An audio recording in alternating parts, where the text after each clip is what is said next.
Let's go live button. So let's wait for the stream to fire up all across the fruited plains of the internet before we go ahead and jump into the program, because we got a lot to get to today. I mean, my goodness, they're changing the news on us right on the fly. And of course, we'll get into that as soon as we can make sure the connection is working. Does it look a little bit better today? I mean, yesterday it was like potato quality all over the interwebs. And that's curious why it's working today. Didn't really change anything, but it's working, so that's great. The good news is we can go ahead and get started, so let's do it, shall we? Hello, my friends, and welcome back to yet another episode of Watching the Watchers Live. My name is Robert Gouveia. I am a criminal defense attorney at the R&R Law Group, located in the always beautiful and sunny Scottsdale, Arizona. And today, my friends, we're talking about the word snubbed. You can see we've got our old friend Mitch McConnell, Cocaine Mitch the Turtle. He just got snubbed there by the Capitol Hill police. You know, they shook hands with a Democrat. You've got their Chuck Schumer, and they just walk right on by Cocaine Mitch, which is a big problem because the Democrats were the big defund the police people. There was a whole thing that took place there in Congress today. A bunch of bloviation from a bunch of fake charlatans who all they do is just give each other, medals and awards, and they just they don't shake hands, and they do political charades all day long. So we'll talk about that story. But before we get in there, my goodness, Matt Taibbi, the individual who just published the Twitter files, has a supplemental file that literally just got published like an hour ago. All right. So obviously that changes the structure of the program, and which is okay. I mean, thanks, Matt. I wasn't really interested in doing the show that I had prepped anyways, but whatever. I guess we'll just talk about all this stuff. But actually, it's very cool. So we'll go through that live. He's dropping the tweets in real time. After that, we'll see what the White House had to say about the Hunter Biden saga, because they say it's old news, it's a distraction, and they don't even care a whit about it. The Capitol Hill Power Rangers were there receiving their awards. And there was an interesting little clip that happened because we see the two people that we are very familiar with here, Michael Fanoni and Hunter Biden, were evidently at the same event at the Kennedy Center's honors, where they were, glad handing each other, patting each other on the back, like literally Hunter Biden literally patting Michael Fanone on the back. Just outstanding. So we'll talk about that. We'll see some incredible news that James Baker, the guy who used to be at the FBI, where he was covering up for the Democrats before he left the FBI to go to Twitter to cover up for the Democrats, all of them were, it is blurry again. Now it's getting blurry again. All right, so here's what we're going to do. I'm trying to figure out why that is happening. And I was on with Restream support, and they said that there were no issues on their end. So let's see if we can diagnose this before we get into this whole program. It's not a bandwidth issue. I was on with Restream. They're like, no, everything looked great. What weird. It's clear on locals.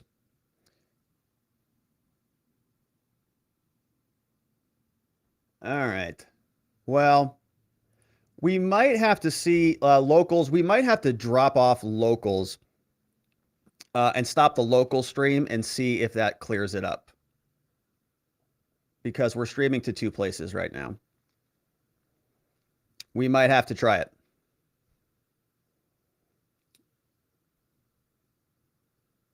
Because maybe Chrome is doing something interesting.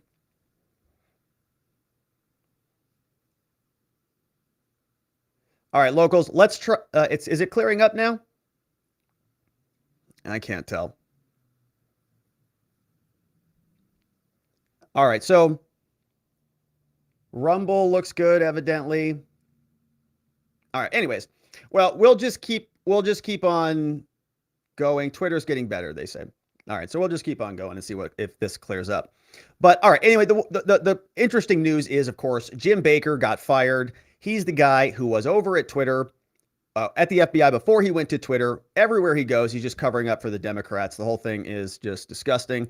But we'll talk about him. There was a gold medal ceremony where McConnell actually got snubbed. So did Kevin McCarthy. These people really want to be liked. They want to go into, the the DC parties and be glad-handed, and they're not getting that in DC. Nancy Pelosi had an announcement. We also have Kevin McCarthy, who had an announcement, and we'll talk all about them. The January 6th Select Committee is making criminal referrals.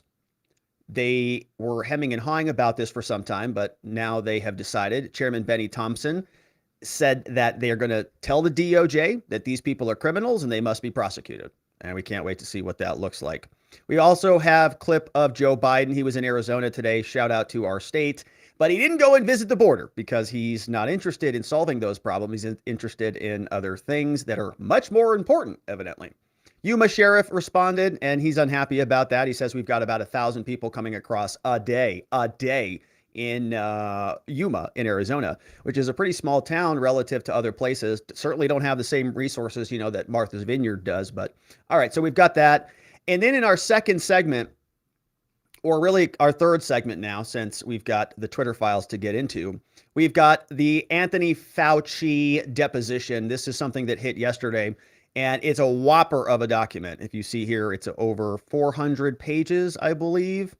And it was the full deposition. This was released by the attorney generals for Missouri and Louisiana. And we'll go through that. We've got some reaction from Rand Paul, reaction from Ted Cruz. People are wondering if anybody's going to be prosecuted or not. And the answer is probably not, but we'll go through it and dissect it all. Now, of course, if you want to be a part of the program, the best place to be is over at watchingthewatchers.locals.com. Amazing community. Everybody is chatting away over there. Shout out to my friends. Matt's mom, Dana36G's in the house.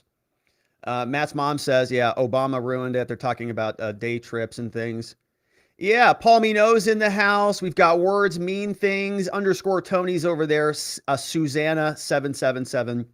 Seawolf74's in the house. Also, shout out to our friends. Zach Nichols. They're wondering if the feds are trying to interfere with our tubes, which they very well may. But it looks like it's clearing up, so that's good news. But all right, watchingthewatchers.locals.com, an amazing place to be. But first, before we jump into all of our segments, let's hit the breaking news, shall we, and see what is going on. The Twitter Files Supplemental. We've got the second batch being dropped by Matt Taibbi, December 6th, 2:38 p.m. And boom, everybody is bracing for impact. What is next?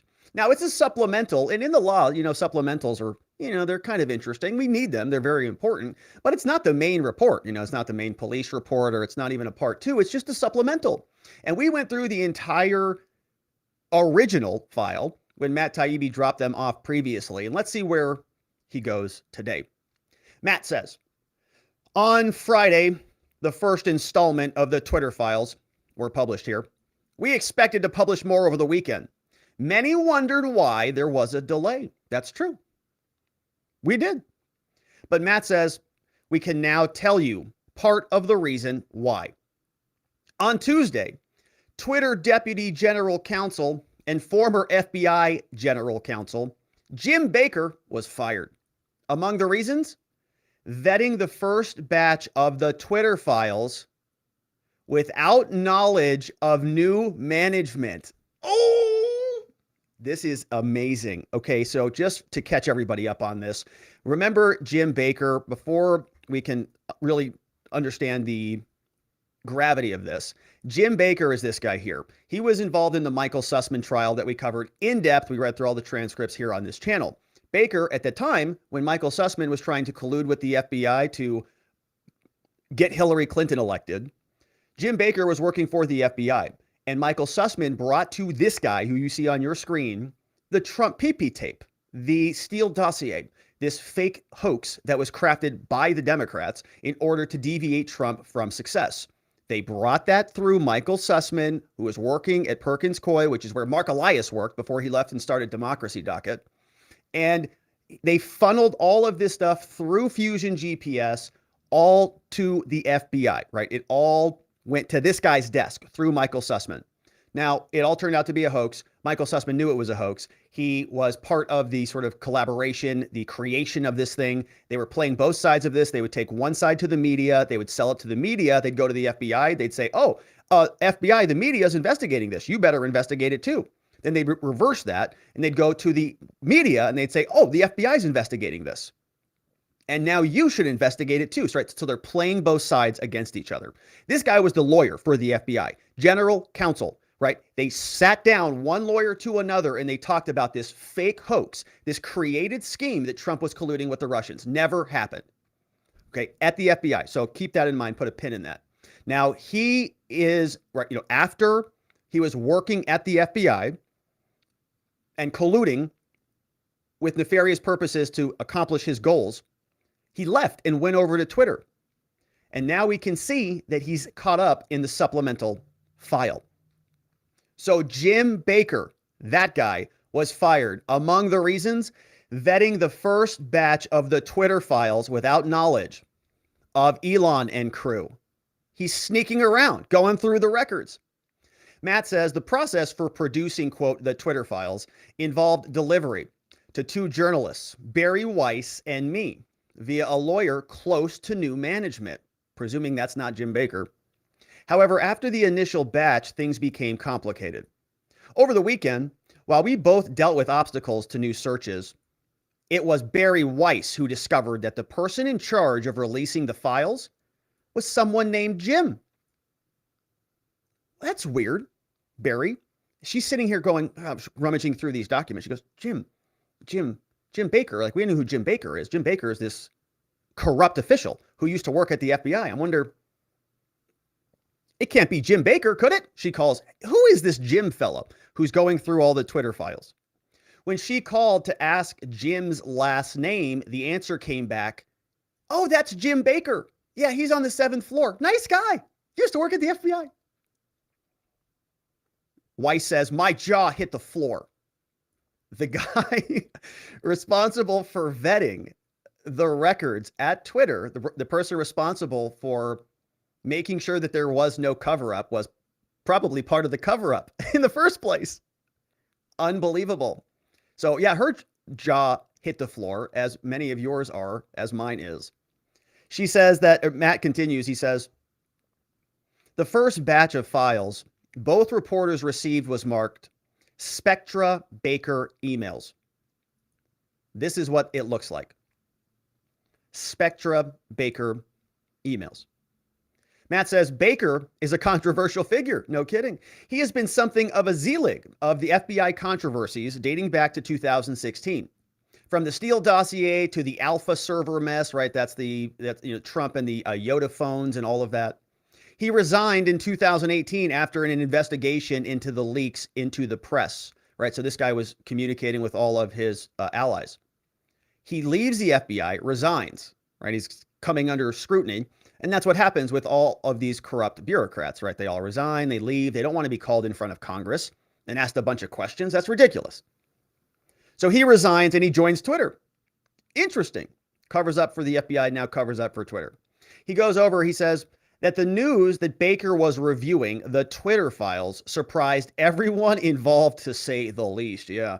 New Twitter chief Twit, Elon Musk, acted quickly to exit Baker on Tuesday. You're fired. Get the hell out of here. Taibbi says reporters resumed searches through Twitter files material, a lot of it today. The next installment of the Twitter files will appear via Barry Weiss. Now, of course, she is the editor over at Common Sense. She has an amazing Substack. She's head of a fan club and all sorts of other stuff. And so let's see if there's anything else from Matt. Nothing else from Matt. But you can see why there was a delay, because the person responsible for apparently vetting the files was very likely a part of the original cover-up and the corruption at the beginning. James Baker, that's your FBI right there, folks. That's the caliber of people that you're dealing with there. You've got Carrie Lake says, I wonder if Secretary Hobbs was talking to Baker. Look at this, just a little while ago. We've got Warnock. All right, so we've got some other election stuff. We've got investigations being launched. And all right, so that's more reaction there to the Taibbi supplemental report. And that's very, very interesting. Now we can see that Taibbi and them are working together. Barry Weiss, Matt Taibbi are working to explain what happened. Jim Baker was trying to vet the information before apparently it went public. He was trying to meddle in there, probably trying to delete his emails. Yank, pull that one out. Pull that one out. Pull that one out. Because if you remember, the original files had a letter from Jim Baker. And let's go just take a look at that while we're here. I mean, my goodness, this is so ridiculous. Baker was the subject of the original Twitter drop from Matt Taibbi the first time around. In his original thread, if we can find it, we can. It's this thread here, all the way at the top of one of Matt's threads. You can see literally an email from Jim Baker. There it is. This is in the first batch, Jim Baker. So in other words, Jim Baker is reviewing his own emails and vetting them before they're being published. What an insane conflict of interest. What a psycho. He says, this is what he said when he was trying to censor and cover up the Hunter Biden saga. Says, I support the conclusion that we need more facts to assess whether those were hacked materials. At this stage, however, it's reasonable for us to assume that they may have been hacked and that caution is warranted. Says there are some facts that indicate the materials may have been hacked, while there are others indicating that the computer was either abandoned or the owner consented to allow the repair shop to access it. He says we simply need more information. All right, so he's in Twitter trying to cover up for Hunter Biden. He's part of the actual Twitter files drops that Elon and co are publishing, and he is on the team. So you got to imagine, right, the next batches that are coming through, he's yanking anything that might make him look bad if he's in the original batch, right? Wow. Okay. Now, it's pretty obvious that in this email message, he's faking like he doesn't know what's on the laptop, right? Can you believe this for a second? This guy was just at the FBI, literally, right? This is in what, 2020? This is happening. He left in 2018, gets a job over at Twitter. Perfect. Basically the same entity at that time. One's a gigantic psyop that lies to America. The other is Twitter. And they are the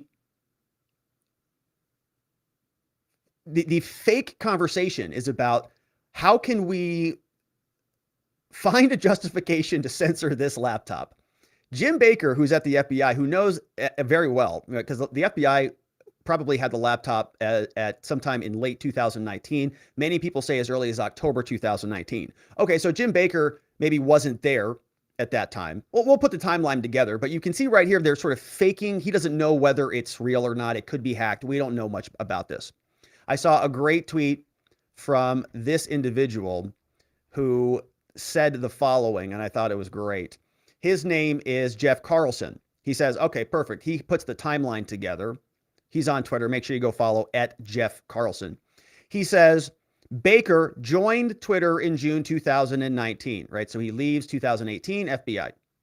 The FBI had physical possession of Hunter's laptop since at least December 2019.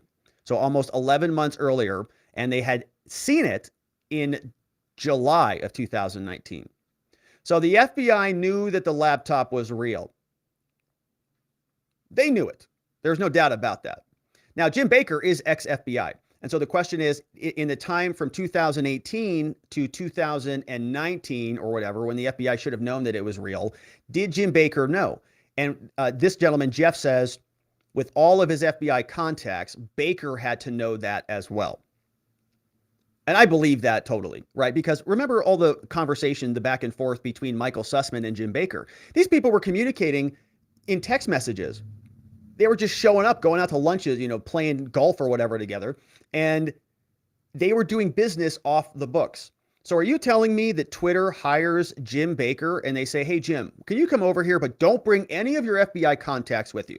We're just going to forget about that. We're going to bring you on as general counsel to Twitter now with all of your experience at the FBI, because we think that you're probably very good at online computer programming stuff, counsel, right? No, bring all of your contacts with you so that we can see everybody that you've been doing business with.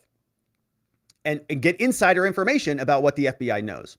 So this is saying that he lied to protect Biden. I think that's probably very true. Jim Jordan also posed the question, said FBI agent Timothy Tebow tried to shut down an avenue of the Hunter Biden investigation, which we've already talked about. Twitter then hires former FBI General Counsel Jim Baker, who helps give the company an excuse to suppress the story. Coordination? Yeah, you think? Yeah, obviously, right? It's just that they leave one sector and go into another sector. Baker is doing the protection racket inside the FBI. He can't do that anymore because he got busted.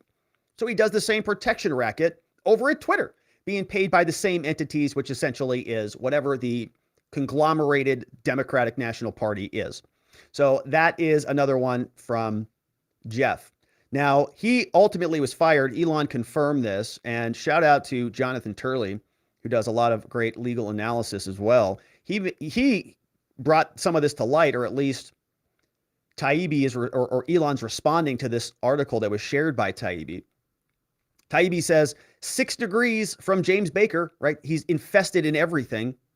A familiar figure reemerges with the release of the Twitter files. Turley posted this previously in the New York Post. He says, as thousands of Twitter documents are released, much has been confirmed about the DNC's efforts to silence critics. Jim Baker, he's becoming the Kevin Bacon of Russian collusion scandals. He's been all over the place, right? He's been involved in all of the Trump collusion allegations. He testified at the Sussman trial, which is a trial that we covered in depth. He was forced out due to his role. He found himself under criminal investigation. He was a defender of the Russian investigations. The guy's just, he's an ex-FBI bureaucrat. So you can understand what type of individual we're dealing with. Elon says, in light of the concerns about Baker's possible role in the suppression of information important to public dialogue, he was exited from Twitter today. That's how Elon says fired. He was exited. It's a lot more neutral, a lot more passive. No. We didn't throw him out the window. No, he was exited through that pane of glass on the 7th floor. All right, so that is the update from Taibbi. Those are the supplementals. Now, let's see what Bari Weiss has to say for us here, because she's going to be dropping the next dump. She says, it's been quite a weekend. And that's it. So we've got nothing else for her. So she's going to drop those at some point. And that will be a lot of fun to dig into. So, of course, go make sure you're following Taibbi and Weiss and, of course, Elon if you're not already doing that. And yours truly if you're on Twitter, because we're sticking around a bit more on Twitter for our Twitter after parties when we do those. All right. And so you can see that's Jim Baker, who is now fired. He's no longer at the FBI or Twitter, which is all very good news.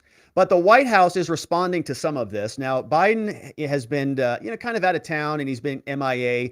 Karine Jean-Pierre hasn't been able to comment too much on the Twitter file drop. It was a weekend.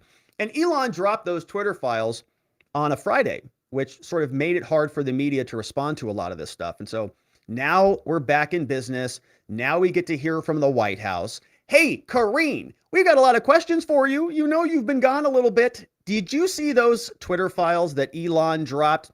Is the White House prepared to comment?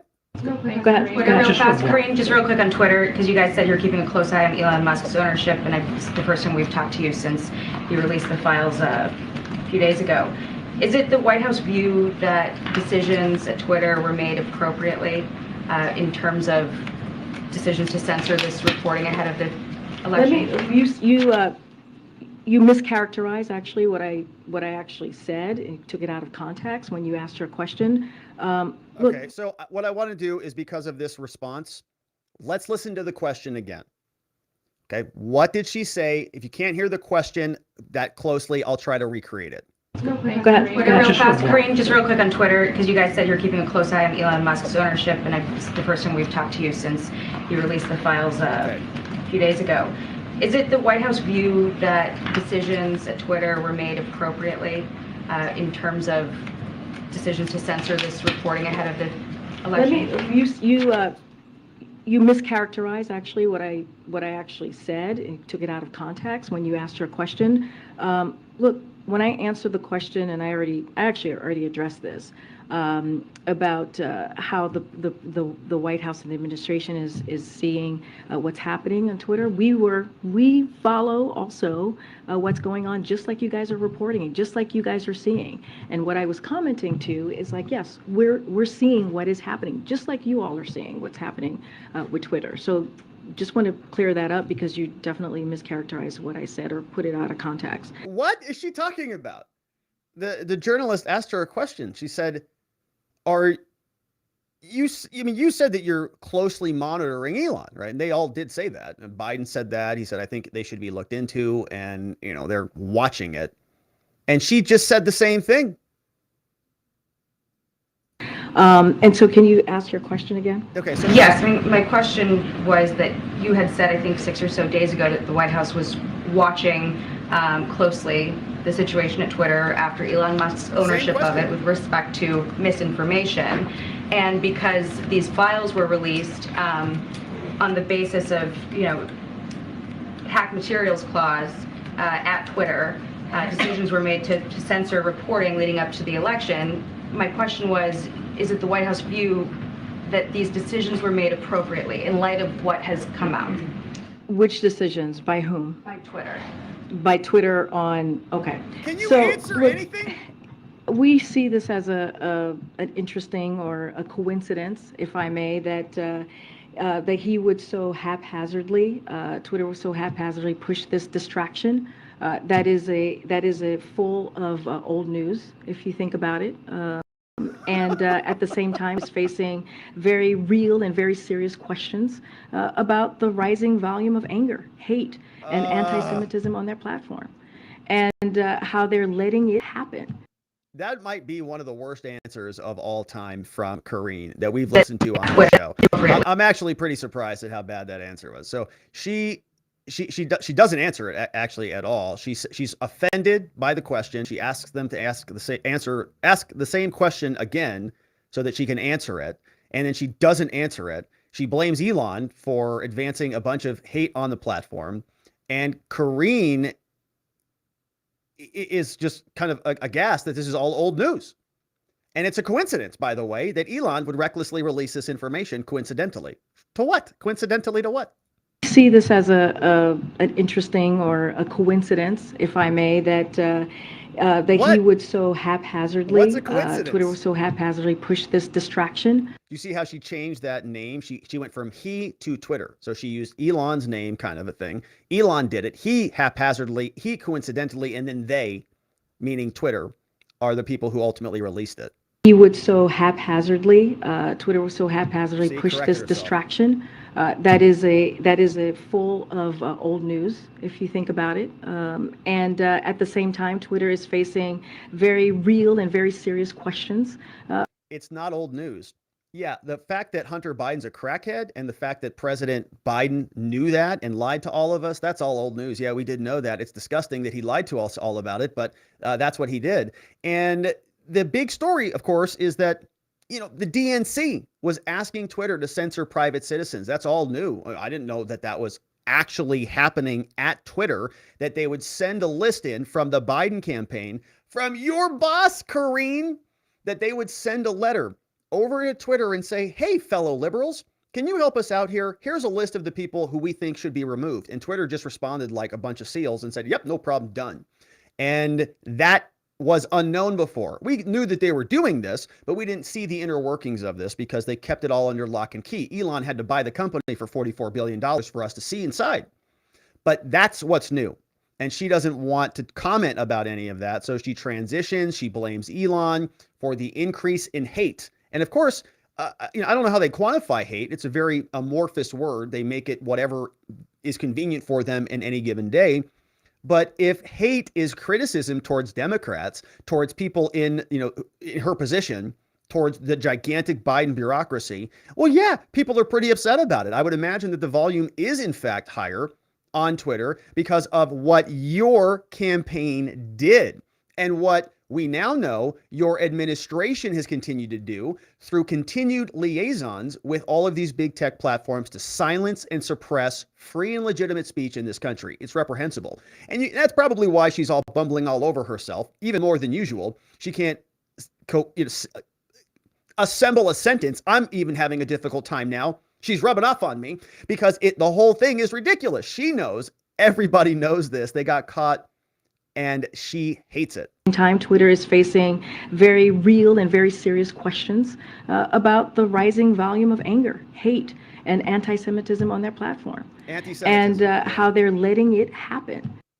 All right. They're letting it happen on Twitter. It's all Elon's fault.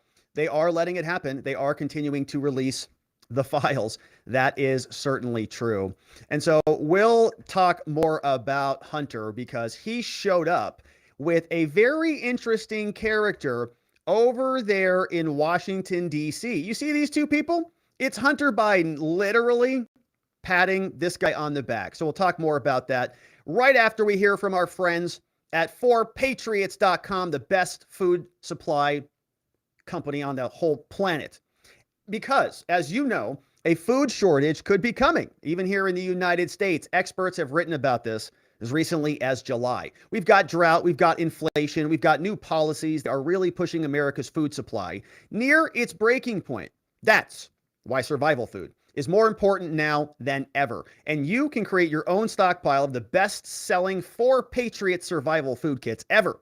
This is not ordinary food. We're talking about good for 25 years, super survival food, hand-packed right in family-owned facilities in the United States and giving jobs to over 200 Americans. The kits are compact, they're sturdy, they're water-resistant, they stack easily, they have different delicious breakfast, lunches, and dinners. You can make these meals in less than 20 minutes. Just add water that's boiling, simmer, and serve. And right now, you can go to 4patriots.com, use promo code Robert to get 10% off your first purchase on anything in the store, including this amazing 3-month survival food kit. Look at all this stuff that you get as part of that kit. Incredible. You'll also get their famous guarantee for an entire year after your order. Free shipping on anything over $97. They're called 4Patriots because a portion of every sale is donated to charities who support our veterans and their families. And so you can go to 4patriots.com, use code Robert to get 10% off your order, and start building your stockpile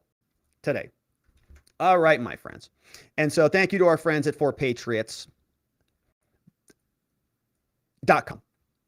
But now let's take a look at this very interesting appearance between Hunter and Michael Fanoni. Oh, you remember the Capitol Hill Power Rangers. These were the 4 individuals that the Democrats and really the Republicans were sort of enabling, parading around, bringing in front of Congress and symbolizing as the figureheads of almost the end of America, right? The champions who saved us all from the end of democracy after Podium Guy almost ran out of there and took with him the nuclear codes or whatever, right? Very neatly assembled. It's sort of very demographically appropriate. We've got different characters and figures who will all sort of play different roles. One person is this guy right here in the middle. He's Michael Fanoni, however he says it, doesn't really matter.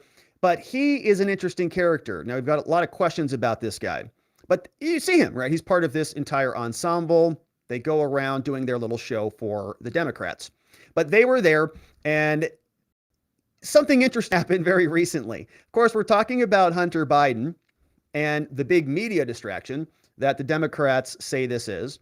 But very conveniently, these two people were palling around. They were hanging out at the Kennedy Center honors out there in Washington, D.C. This is the full photograph. You see Michael Fanoni with the neck tattoos. We've seen those before in many of his interviews. And Hunter Biden is there in his nice suit and tie, literally patting him on the back.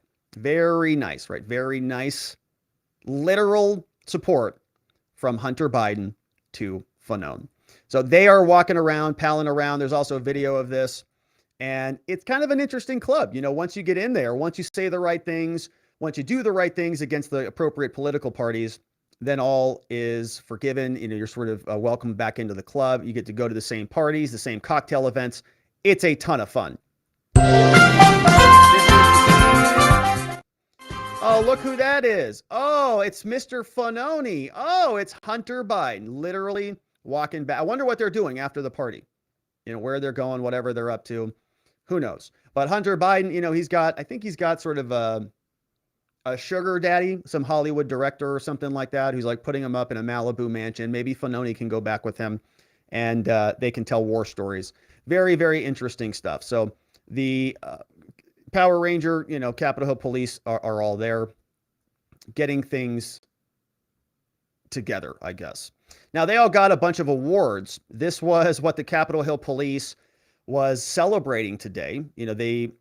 Many people in the government sort of, we create different positions in the government. One of the key roles of government is to give each other awards and to sort of play patty cake with one another and to support each other with meaningless gifts and gratuities.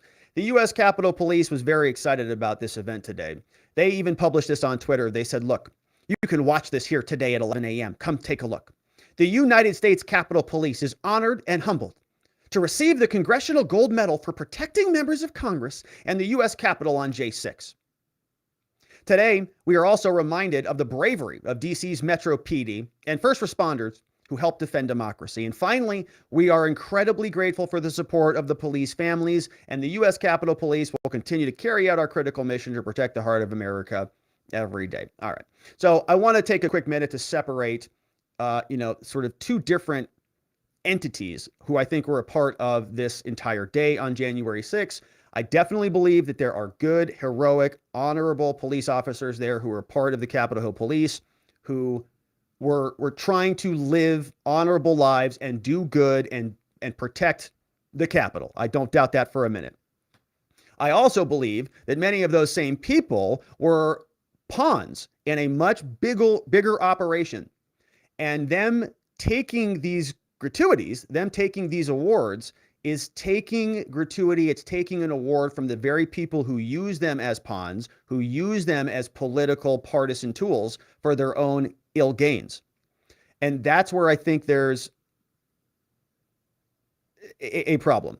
Now, if they don't see that and they're, satisfied with their awards and their honors, fine. But I think the rest of us can see that this is a big masturbatory, self-congratulatory charade. Let's continue. They posted this on Twitter, very excited about it. They say it's about to start.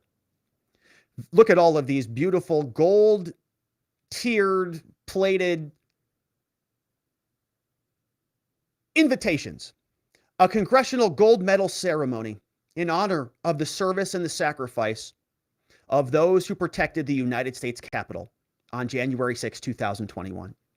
At the Rotunda, the United States Capitol, Tuesday, December 6. Beautiful photography of the ceiling of the building.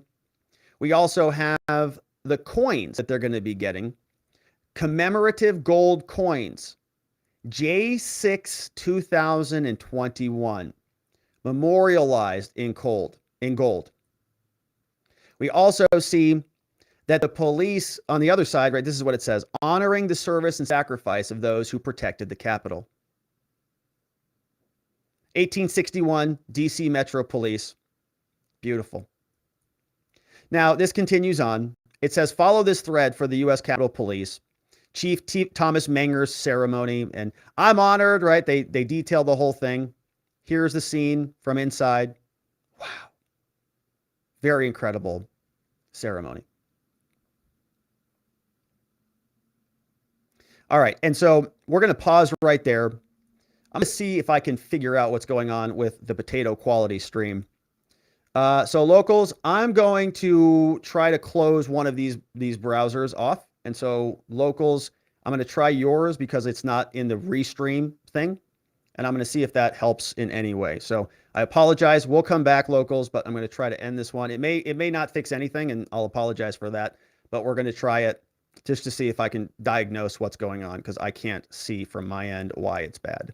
But all right. So long, locals. We'll be back in a bit. We'll see if that changes anything or clears anything up on our end. So we'll just let that ride for a minute. But okay, so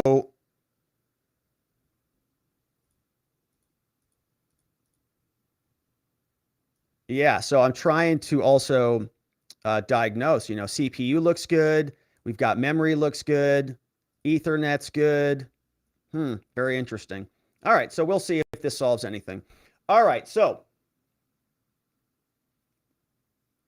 let's get right to it. Back to the Capitol Police. Okay, so one of the things that I also wanted to highlight was that, while we are listening to the horrors, the parade of horribles that have been sold to us for a very long time, the reality is a little bit different. This was an article from the New York Times back on July 12th, 2021. Okay, so this is still up in public. This is still a real story. It's online. And you can see it. It says, the scope of the violence can now be revealed. One officer lost the tip of his right index finger. Others were smashed in the head with baseball bats. A little more than a month after the siege, we have a full picture of the injuries. They call it one of the worst day of injuries for law enforcement in the U.S., right? Very, very dramatic.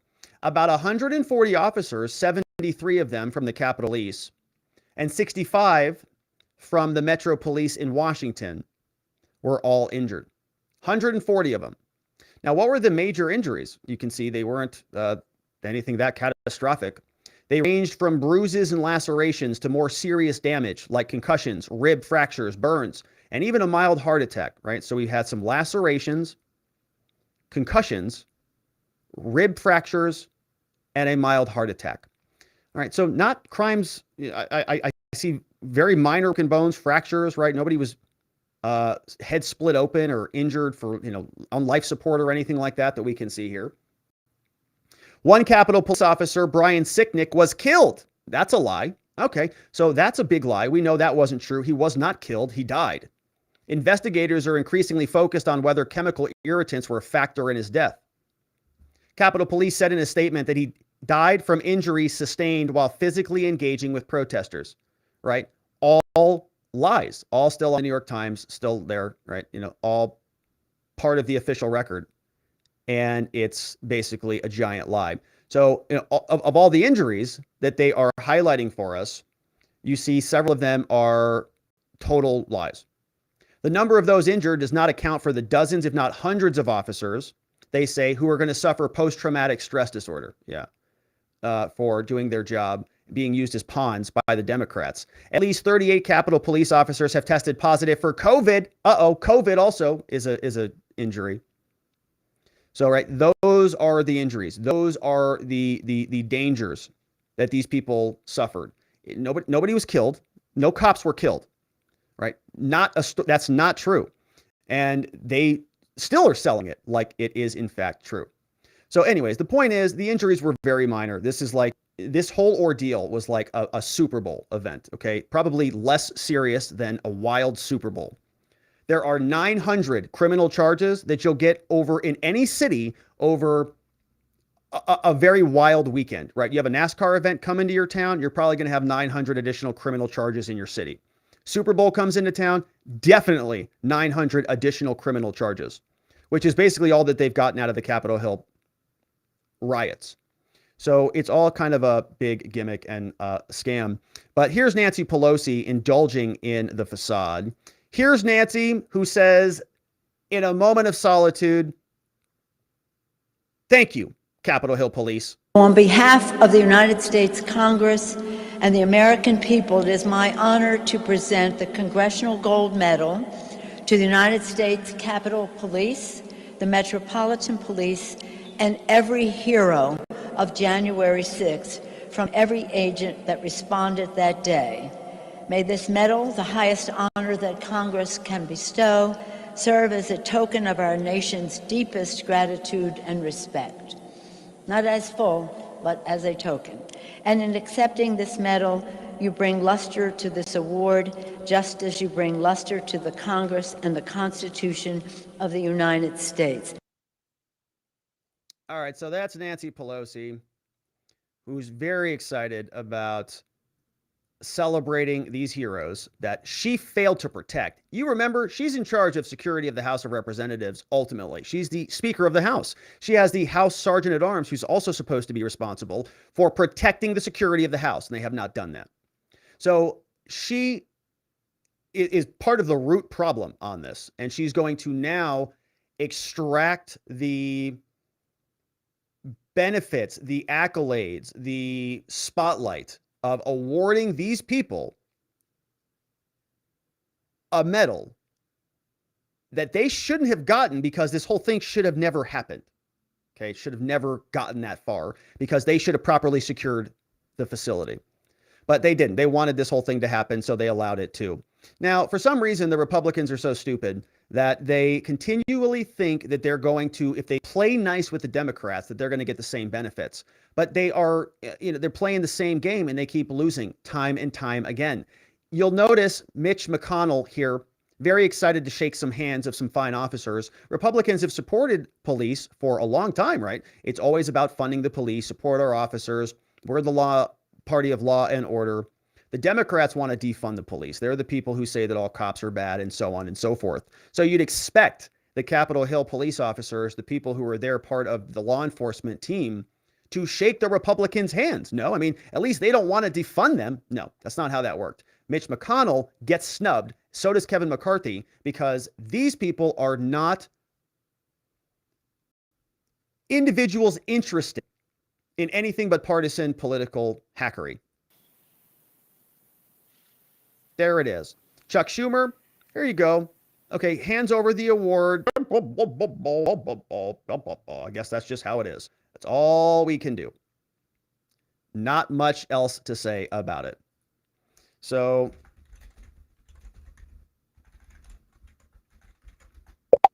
okay, so I just texted Restream. I said, hey, my stream's acting up. What's going on? All right, so maybe he can take a look at it while we're here. But anyways, that's McConnell, who is obviously very excited. He wants to be part of the cool kids club. He's like, can I sit with you guys at this lunch table? Can I just come hang out with you guys, please? And they're like, no, get out of here, loser. Go do some more cocaine and come back when you've got some energy. But it is something that the Republicans are going to have to figure out. Now, Kevin McCarthy does the same shtick. He's very excited about being accepted into the in club. In order to be accepted in Washington, D.C., you've got to condemn J6, no matter what the reality says. Doesn't matter if it's true or not. Doesn't matter if they should have secured the building. Doesn't matter if the FBI was complicit or our intelligence agencies are totally incompetent. None of it matters. It's all part of the glory facade, the giant charade. Here's McCarthy playing along. Today we pay tribute to their service and sacrifice on January 6th. These brave men and women in uniform stood strong in the line of duty for our country, and we're forever grateful for that. This Congressional Gold Medal commemorates their courage, professionalism, and patriotism. There's no more fitting place to show our gratitude than the rotunda of the Capitol, a room that is a symbol of a sacred building, a symbol of a great nation, a symbol of freedom and self-government here and around the world. The Capitol Police and D.C. Police are valued members of this community, but they're also members of another community, the community of law enforcement, the brotherhood of law enforcement. By awarding them the Congressional Gold Medal, we're not only honoring them for protecting our nation and community on January 6th, but we're honoring them for the essential brotherhood as well. All right. So that's McCarthy. And he is, of course, playing the game as he does. He's got to go out there and give a little spiel, which, of course, he's doing. So, all right. So I'm going to try switching over to something else to see if I can fix this issue with the connectivity. We're going to see if this does anything here. So we might hopefully we don't lose the stream. But I want to see if, I don't know why the stream is so bad. In other words, is what I'm saying.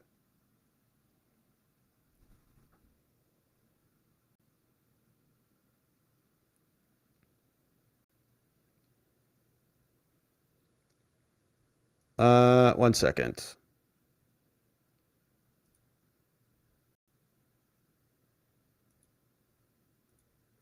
YouTube stream is not, no, it looks terrible, doesn't it? YouTube streams be bad.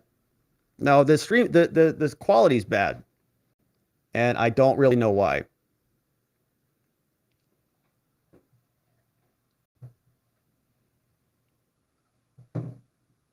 I'm going to try something. If I lose you, I'll be back. But I hopefully don't lose you.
Okay. Are we working here at all?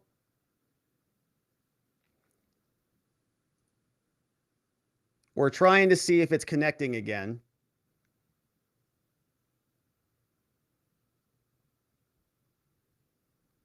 All right. It's looking a little bit better now today. All right.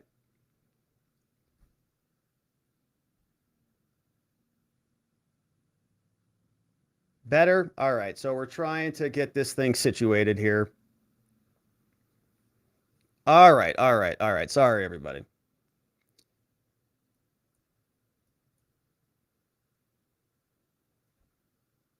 Okay. It's coming back in business. So let's get back to it, shall we? All right. So we were leaving off with a conversation about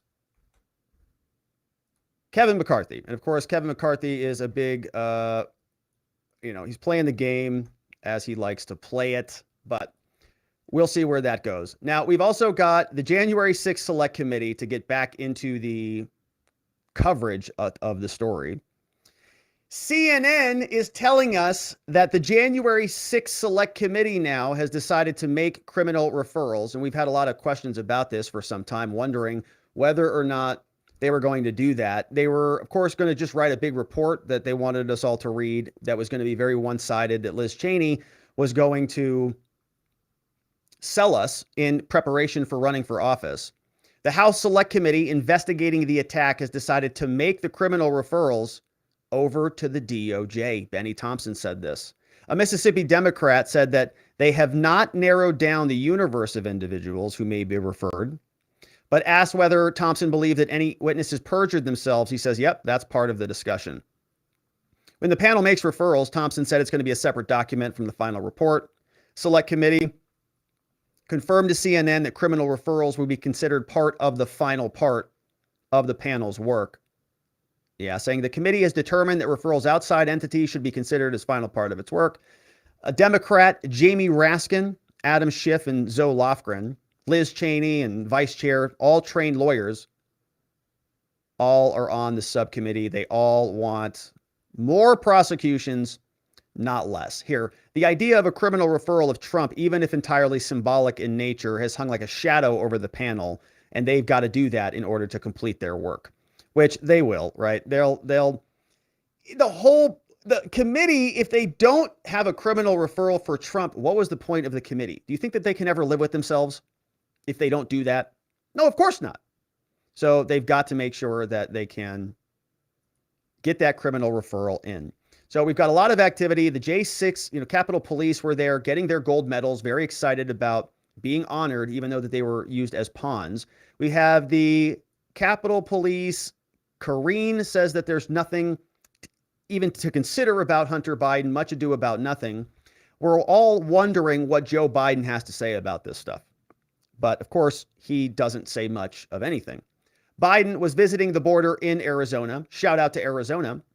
And he didn't even go and visit the border, which is insane because it's the biggest issue in Arizona and arguably one of the biggest issues in the country. And Biden didn't even bother. Why not? Why go to a border state and not visit the border? Because there's more important thing going on. They're going to invest billions of dollars in a new enterprise. Mr. President, the power outages in North Carolina. I don't know. Do you have any idea who's behind this? No, we don't yet. I'm running that down. I got a brief this morning. Mr.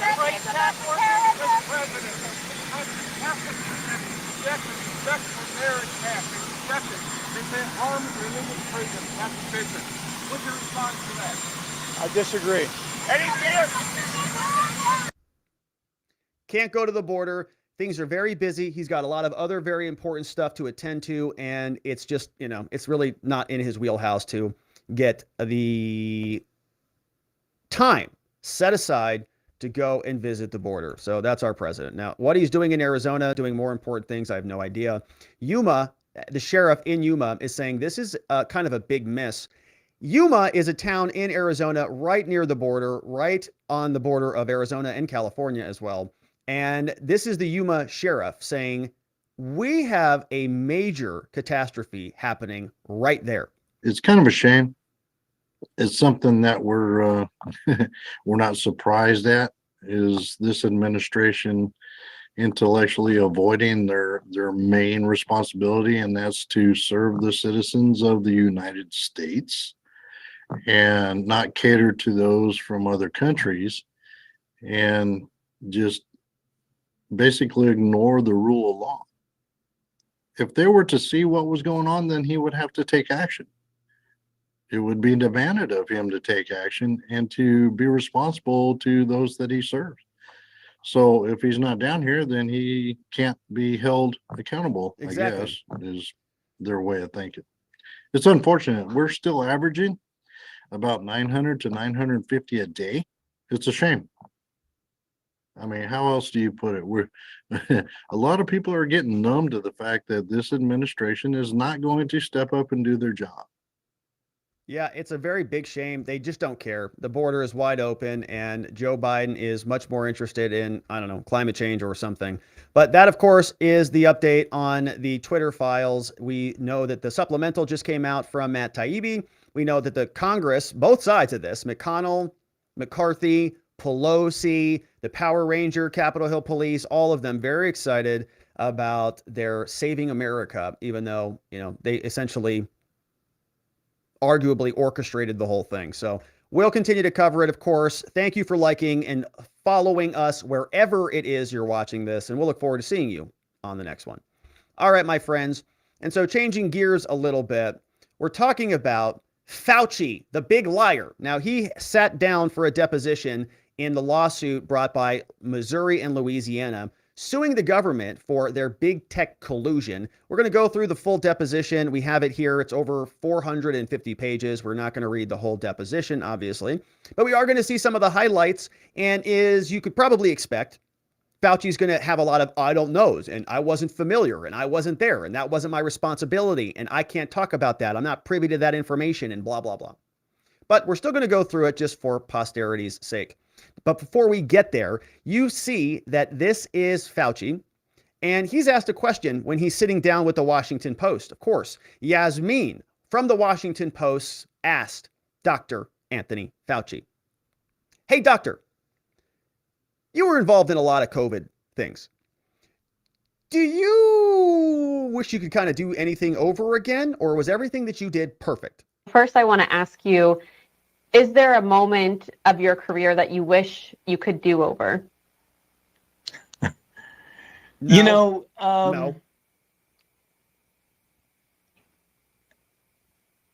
Yasmin, no. And I know people are going to respond to that, who say, well, what does he think? He's perfect. Absolutely. I'm the first to admit I'm far from perfect. But when you say do over, you know, I really can't see something that I would do completely over. Wouldn't do it over because everything was done pretty much exactly right and by the book. Now, a lot of people disagree with that. We're going to hear from Rand Paul. We're also going to hear from Ted Cruz in a minute. Right after we go through the actual deposition itself, we've got reaction from others. And so let's take a look at what they have drafted here. These lawsuits brought by Missouri and Louisiana. The complaint was filed, depositions were scheduled, and they were completed. Dr. Anthony Fauci sat down for a recorded deposition on November 23rd, 2022. It is a 446-page document, a big one. And it is a full deposition, right? They sat down probably for 8 hours. Let's see what it looks like. This is the state of Missouri versus Joe Biden Jr. Everybody else is involved, including Psaki and others. It's a videotaped deposition, Dr. Fauci, done in Maryland. He's sworn, done at 8:08 a.m. Stenographer's name is Stephanie Barnes. Shout out to Stephanie. It goes as follows. You see that there are several appearances. The attorneys from Missouri are there, and the attorneys for Louisiana are also there. We've got lawyers from the Civil Liberties Alliance and a bunch of different lawyers all making their appearances. Different exhibits are articulated here, categorized for us. Let's get into it. The deposition of Fauci starts.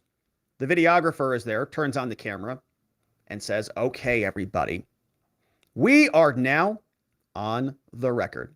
Today is November 23rd, 2022. The time is 8:08 a.m. Eastern Standard Time. This is the video deposition of Dr. Anthony Fauci, taken in the matter of state versus Missouri. It's a pending matter before Louisiana court. My name is so-and-so. This is Stephanie Barnes. She's going to be recording this. Counsel, would you please introduce yourself? Asking the lawyers to jump in here. Mr. Sauer stands up and says, yep, I'm from the U.S. Attorney General's office, and they administer an oath. They say, will the court reporter please administer the oath? And so Dr. Anthony Fauci, he's been through this game before. He takes the stand, or he's at a table, so he just probably stands and puts his hand up, and says, whereupon Dr. Anthony Fauci was called, they swear him in. That is noted for the record. Got it. Attorney General says, good morning. Can you please state your name for the record, loser? He says, yeah, my name is Anthony S. Fauci. And what's your current position, Fauci? Well, I'm the director of the NIAID. And when did you become this position? He says, well, right after the inauguration of the president. And how long you been doing that? 38 years. You ever given a deposition before, Fauci? Yeah, many times. How many times? Oh, just once. You know, I don't know how long ago it was. Something like 15 to 20 years ago. Okay, well, that's great. Can we go over some ground rules with you, doctor? He says, yeah, sure. Okay, first of all, when I ask a question, you and I better be careful not to interrupt each other. Got that? Yeah, certainly I do. And if I ask a question and you don't understand the question, could you ask me to clarify that, do that? Can you do that today? Certainly, says Fauci. And can you give me verbal answers instead of saying, yeah, and shaking your head? Can you do that, doctor? Yes. And I'm going to get everything transcribed and you're on camera and we're going to blast this all over the internet. You okay with that? I will certainly do that so I can speak clearly. Okay. So the attorney says, well, I'd like to start off by handing you a document that I've asked the court reporter to mark as Exhibit 1. And I just want to can you take a glance at this and see if you recognize it?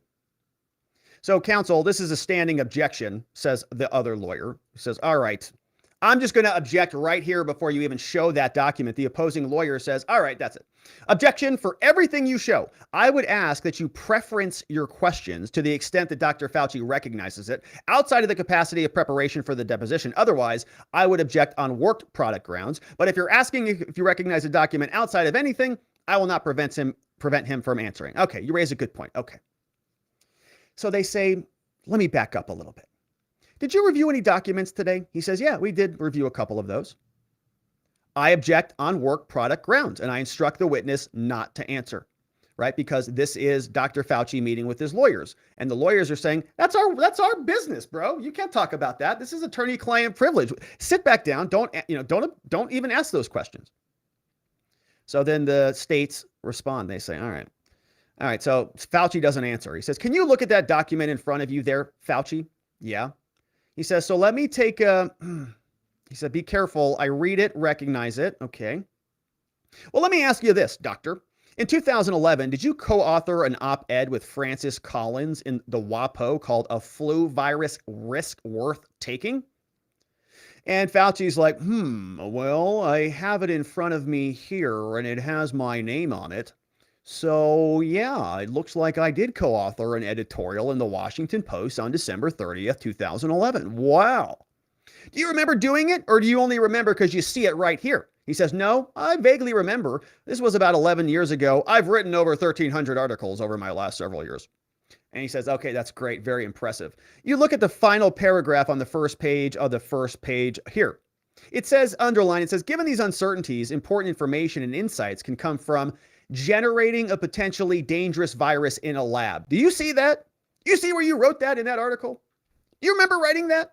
And the defense lawyer says, counsel, I would ask for Dr. Fauci to have an opportunity to familiarize himself with the document, all right?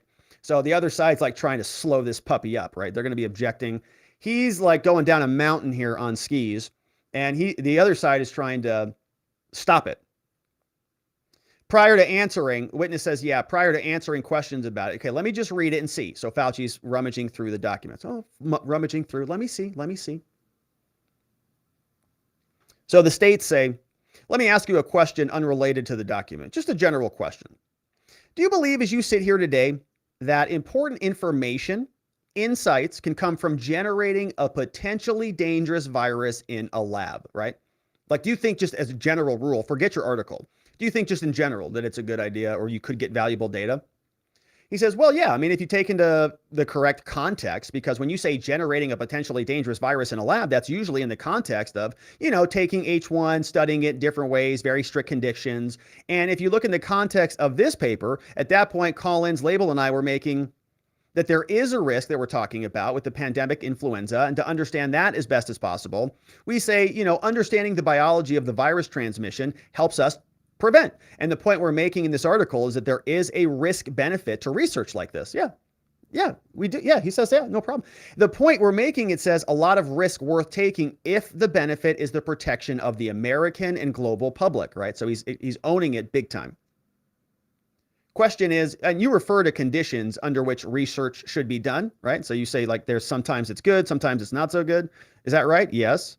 And when you're generating potentially dangerous viruses, right? Yeah. Okay, so first of all, is that kind of research generally referred to as gain of function research? Doctor? He says gain of function is a very potentially misleading terminology. Here we go. And that was one of the reasons why several years ago, outside groups, not the NIH, he says, made the determination that they would much more strictly define the guardrails of experiments that would require additional oversight and did away with the terminology gain of function because it can be very confusing and misleading. Yeah. Yeah. Especially now after it has wrecked the planet. Now, what was the terminology gain of function? When was it done away with? He says, well, at the time, I believe, I'm not 100% sure, but there was a period of time, I think, between 2011, 2014, or 2012, 2014. I'm not sure when there was a pause put on research that was related to the manipulation of the influenza virus. He says, do those guardrails concrete, more definitive guidelines about what the guardrails of this research should be? Okay, so he's talking about an article. The article has some guardrails on it. Do those guardrails include things like biosafety? Biosafety levels for different entities, like different research locations. And he says, yeah, NIH, all these policies are in place. And the reason for that lack of clarity on terminology, which is confusing. So it felt like these outside groups needed to be clear. He says, okay, so let me show you another exhibit, Exhibit 2. This is a document called Understanding the Risk of Bat Coronavirus. Are you familiar with this project title? Fauci says, I'm vaguely familiar with the fact that EcoHealth Alliance has been doing research on trying to understand bat coronavirus. And this project, it was initiated in 2014. Fauci says, I don't know. That's not something I would have followed very carefully. Oh, he wouldn't have followed it. Yeah. Now, would you have approved of this in your capacity at the NIAID? Fauci starts saying, I do, and his defense lawyer shouts, objection. Shuts Fauci up. Don't even keep speaking. Would you have approved this at your capacity? Objection, assuming evidence not in the record. Okay, so the objection will be noted, but the question can be answered. Says, go ahead, you can answer that. Thanks for your objection. Go ahead, answer. Says, I do not individually approve grants, says Fauci. No, so other underlings do it. Gives him a nice sense of plausible deniability. They go through multiple levels of peer review, so I would not have, by the standard way things work, have seen this, read it, or individually approved it. That's not the way things work at the Institute. Okay, this is the same thing a lot of cops do. Cops do this all the time. No.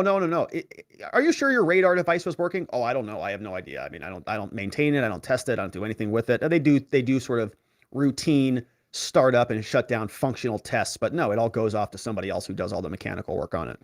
So I don't do anything of it, right? It's shifting blame to somebody else. Now, do you have any recollection of this at the time? Nope, sure don't. Don't have any recollection of it at all. If you flip to the second page under details, it says EcoHealth. You referred to that a second ago, the recipient of the project, right? Is that right? Yeah. And that's your understanding. They did get funds for this project. Objection. Assuming evidence not in the record. Go ahead and answer, Fauci. Says, I'm sorry, would you repeat the question? I don't even understand what you just asked. So the lawyer says, all right, gosh, you're a doctor. Get it together. He says, is it your understanding that EcoHealth Alliance received funding from the NIAID under this project? Yes or no? Fauci says, well, looking at this, I can't make that connection. I do know, with all of the activity that's been going on with EcoHealth and NIAID, that indeed NIAID has funded EcoHealth. I don't know if I can specifically link it to this particular grant because this is the first time I've seen this piece of paper. Lawyer says, gotcha. Okay, above that, it lists a man called Peter Daszak. How do you say his name if you know? He says, I'm not sure who that is. I think it's Daszak. Yeah, I think so. How do you know Mr. Daszak? He says, well, I've met him once or twice. I would not characterize him as an acquaintance. In what connection have you met? And he says, I don't even remember meeting him, to be honest. But I do know that someone showed me a picture at a meeting where somebody said, here, take a picture with him. And so I clearly must have met him because there's a photograph, I believe, of he and I. He just got a photo. Okay. But that is not unusual. When you go to a scientific meeting, you run into hundreds of people. And I believe Daszak is one of the people that I did run into him because I believe I've seen a photograph of he and I together at a meeting. And he's not somebody that I would have had a major amount of. I think someone in one of 1,000 emails of mine that would have forwarded or showed me. Okay, I don't remember the content. I don't remember the guy, right? On the same page below Daszak, there's a reference to NIAID. It also says in this document that there's a grant. It looks like the grant is from the 1st of June of 2014 to May 31st, 2019. Do you see that, Fauci? He says, yeah, it says budget start 1st of June, budget end. Is that what you're talking about? He says, yeah, over there on the right. Yeah. Says, did you later become aware that not at any time that NIAID was funding this project? Objection. What's the question? He says, look, did you at any time later become aware that the NIAID was funding this project, understanding the risk of bat coronavirus emergence? Fauci, I became aware of this after all of the attention was put on it, following the early part of January, February, mid-March of 2020. But I certainly was not aware. Well, I wouldn't say certainly because who knows what came across my desk. He's just so busy. Thousands of pieces of paper come across my desk. So how could I be responsible for one gain-of-function Wuhan, Post-it note? But I do not recall at all being aware of the existence of this grant at the time that it was initially funded. So the lawyer says, for the states, says, okay, look, if you go to the first page in the abstract text, you see that big paragraph that covers most of that? Yeah. Go to the very bottom of that last couple of sentences. You see where it says, test predictions of COV interspecies transmission. You see that? Fauci says, hold on, what line is this? What line from the bottom are you talking up? He says, fourth line from the bottom. Jeez. He says, oh, I got it. Take it. Okay, test predictions of COV. Got it. Test predictions, Fauci starts reading. Predictive models of post strains will be tested experimentally using reverse genetics. Yeah. He says, oh, okay. Hey, Fauci, what does reverse genetics refer to in that line from that grant? Objection. Fauci says, I'm not really quite sure what they're referring to. Reverse genetics can mean many things, like manipulation of a virus, recombination, things like that. I'm not exactly sure what they're referring to here. Okay, can it refer to what you were talking about a minute ago that you talked about in a 2011 op-ed about a dangerous lab? Can reverse genetics refer to that? Does it encompass all of that other gain of function stuff? Objection, calls for speculation. Fauci, of course, answers, says, yeah, it could. Yeah. Reverse genetics is a very, very broad term that could have multiple applications. The influenza vaccine that I hope you were vaccinated with this year. Oh, gosh, this guy. Are you kidding me? In the middle of a depot? This guy's selling flu shots in the middle of his deposition. He probably knows we're going to be reading this. We're advertising for Fauci. He says the influenza virus vaccine that I hope you were vaccinated with this year was likely produced by reverse genetics. They should have put parentheses in this. Can you believe this guy that I hope you were vaccinated with this year? This guy. So reverse genetics is a very broad categorization. So the state, he's rolling his eyes at this Looney Tune. He says, all right, can it refer to genetic manipulation of a virus in a way that renders it either more transmissible or virulent? He says, like I said, reverse genetics is a very broad terminology. It can mean manipulation of a virus. We do that when we create an attenuated influenza virus that I believe it can also be done by amplification of the virus. He says, okay, great. I've got another document for you. How about document 3? You recognize this? Objection comes from the defense. Fauci says, no, I don't recognize it as a document that I've seen before.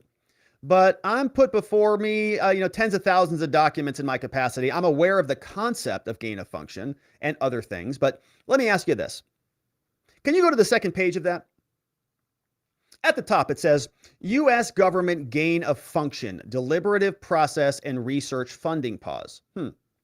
So Fauci, you referred earlier in your testimony to a period starting in 2014 where there was a pause of gain of function research. Do you remember that? He says, I'm sorry, I'm getting confused. He says, well, let me ask you this.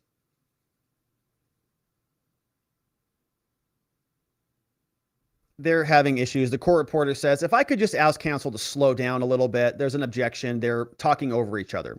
They get off track. They come back. The state asks another question, says, all right, look, let's start this over.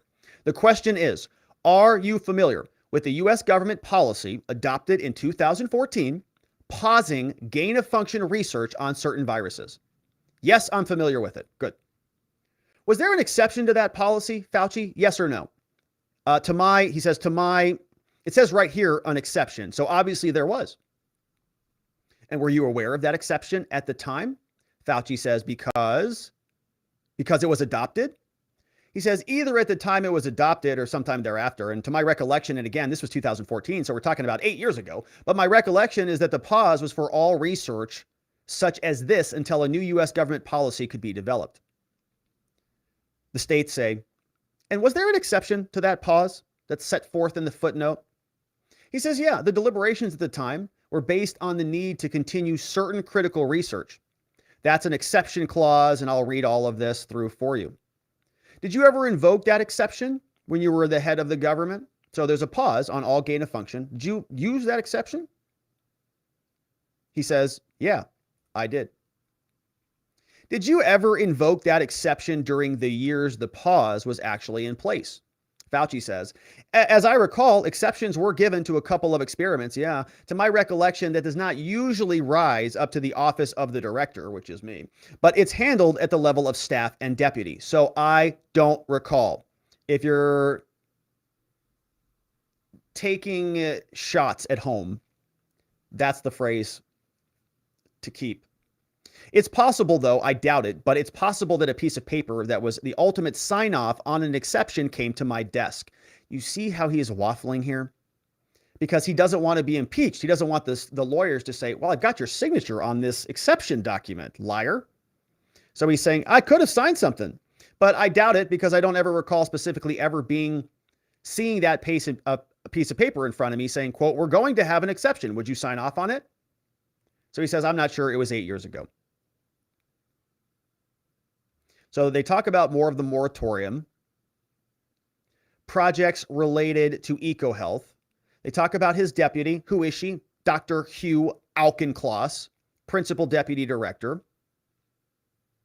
They ask about another article in Exhibit 4 about the pandemic, or about the virus. Do you know who Ralph Barrick is? They ask. Not really, says Fauci. I know who he is. I doubt if I've ever met him. I may have met him at one of those meetings where there are thousands of scientists saying hi to each other, but I don't know who he is. He's a scientist at the university. I do know who he is. He's a scientist at the University of North Carolina.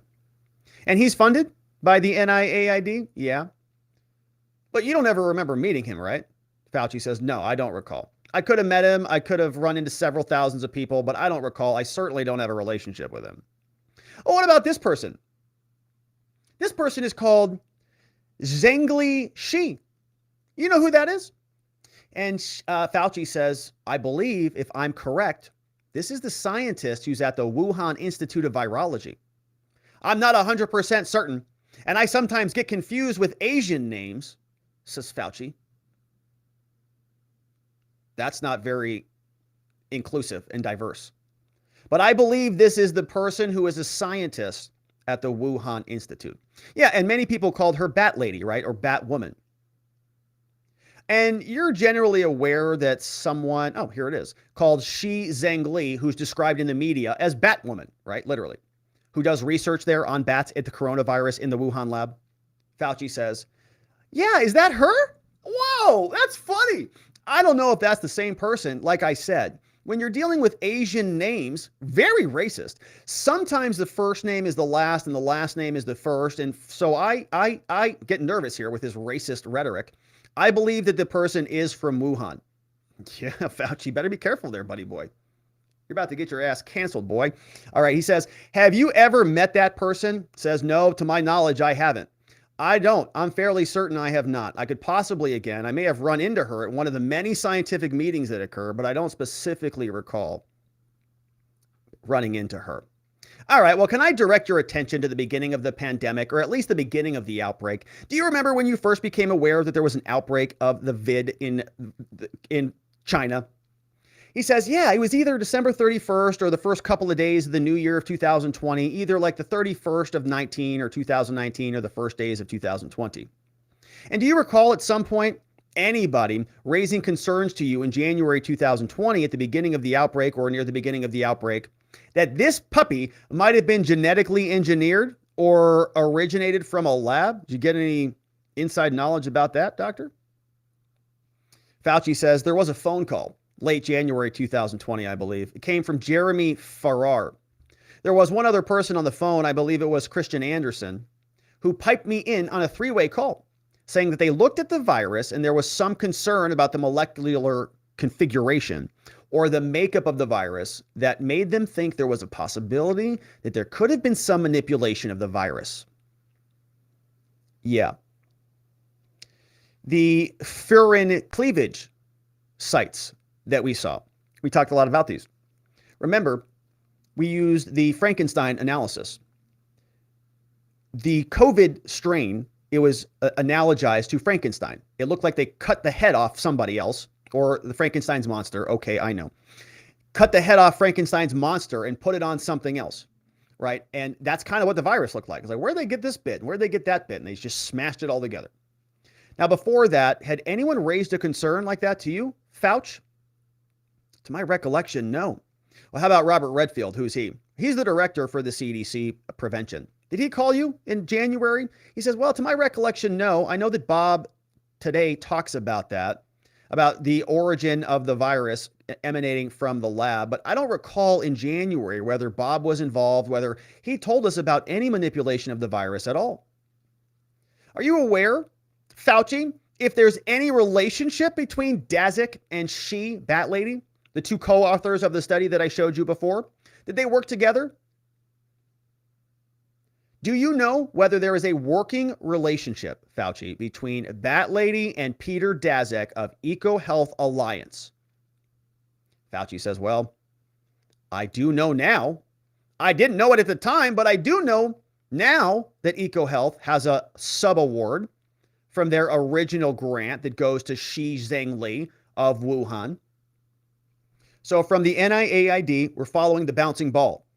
NIAID over to Peter Daszak, EcoHealth Alliance, sub-award over to Shi Zhengli, works at Wuhan Lab of Virology. Fauci works at the NIAID, heads it up, which gave the original grant to EcoHealth Alliance. So he says, so they work together?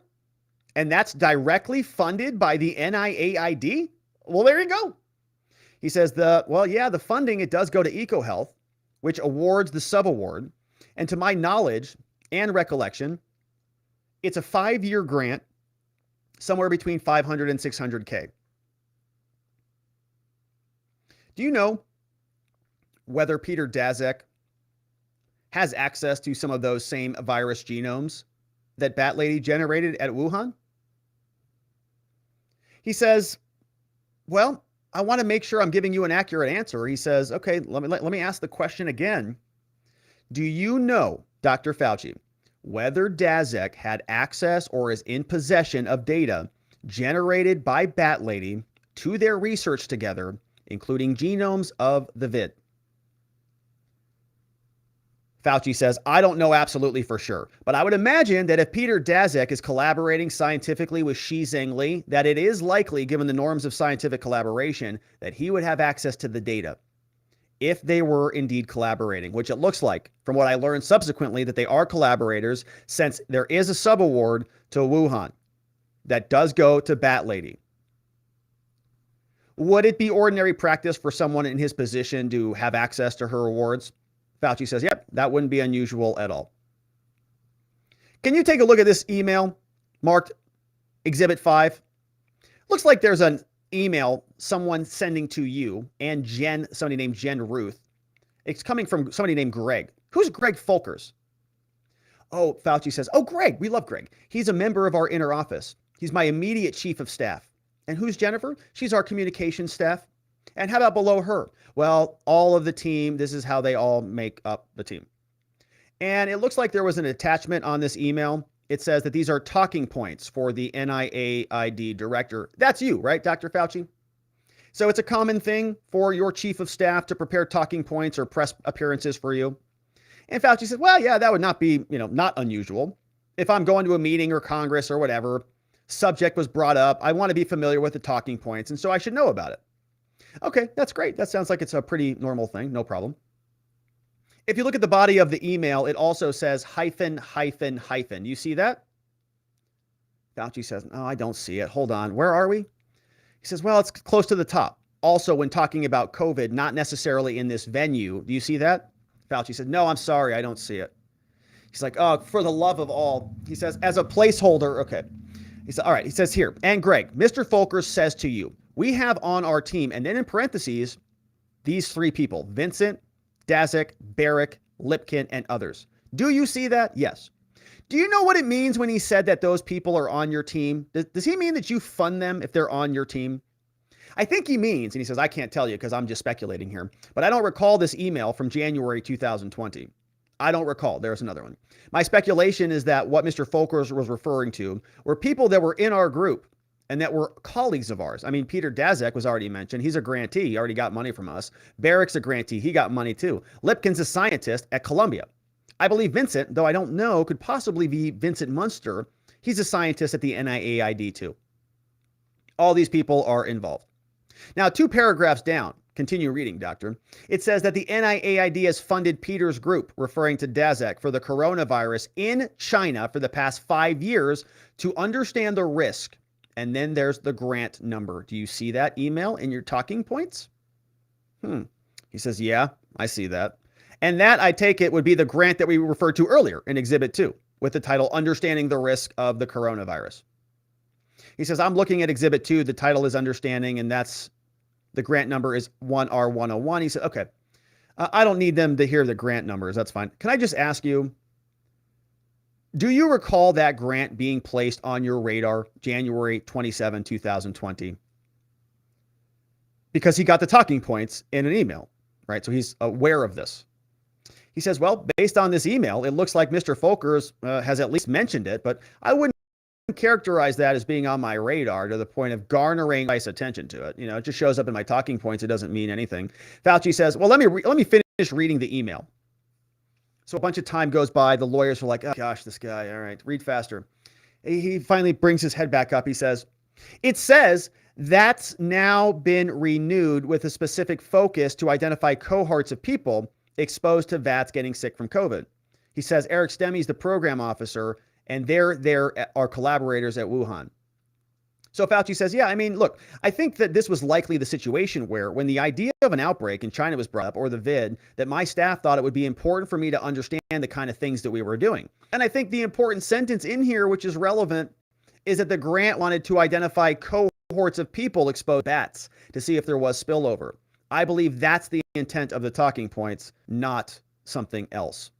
So in other words, he's saying, this doesn't look that great for Fauci, to be honest. Fauci's explaining what it means, but he just acknowledged the point that the lawyer is trying to make for the states is that you saw this, right? This is on your radar. You knew about it, and you lied about a bunch of this stuff after the fact. Questions continue. They say, I think you testified earlier, Fauci, about the time that you thought there may be concern about the origin story of COVID. He says, yeah, I believe that my recollection from a few years ago, because it's old, that's why that sentence is in there, my recollection from a few years ago, just to make sure you know it's a few years ago. That's when I first became aware of this concept and of the possibility of there being a manipulation of the virus. And do you remember what was said in that call? Says Jeremy, to my recollection, and on that call, Jeremy and Christian said that there may have been manipulation because it was an unusual virus. And on that call, I and others said, well, that being the case, we should bring together a group of highly qualified international evolutionary virologists to discuss the issue and to see what the way forward would be to try to clarify that. And that was a phone call that we arranged. And I believe for the following day, if I'm not mistaken, I think those are the dates. Who's Eddie Holmes? They asked Fauci. They say, well, he's an evolutionary virologist. He works in Australia. Did he receive funding from you? I don't know. Do you know Eddie Holmes? I don't know him personally, but he's another evolutionary virologist.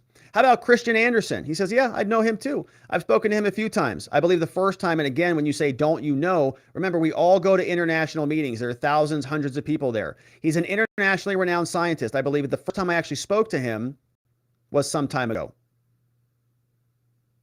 Do you know why he brought that concern to you in particular about possibly the virus being engineered? He says, I would imagine, since I am, with all due modesty, recognized as one of the top infectious disease people in the country and the director of major research, that Christian would have come to me and we would have talked about a lot of things. Since I'm generally considered a top government infectious disease person, that it would be appropriate to let me know what is on their minds. Other people were on the phone. Now, the lawyer chimes in here and he says, okay, look, that was a big list of stuff that you just talked about. Can I pause you for a second, Fauci? Sure. Lawyer says, all right, look, listen, doctor, this is a deposition, okay? I'm going to ask you questions, and I'm going to ask you to listen to the question, okay? Says, right. And answer the question that I'm asking, all right? And not go off on like a tangent. Fauci says, fine. Can you agree to do that, please? Fauci says, I would be happy to do that.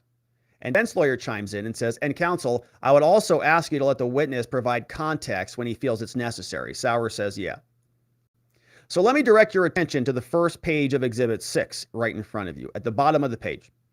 It says that on January 31st, 2020 at 1847, you wrote an email to Jeremy and Christian saying, this came out today. You may have seen it. If not, it is of interest to the current discussion, correct? He says, well, you're very honorable, but go ahead.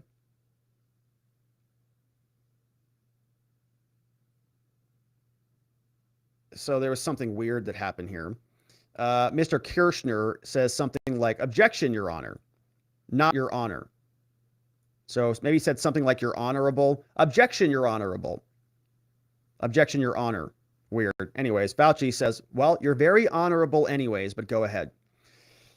Okay, so Sauer continues. Do you see this article? Is that a reference to this magazine Science article? Do you know why you would have said this article is relevant? He says, looking at the title of the article, which is Mining Genomes for Clues in the Outbreak, I'm not sure exactly why I would have sent it. I'm not sure what I was doing with that.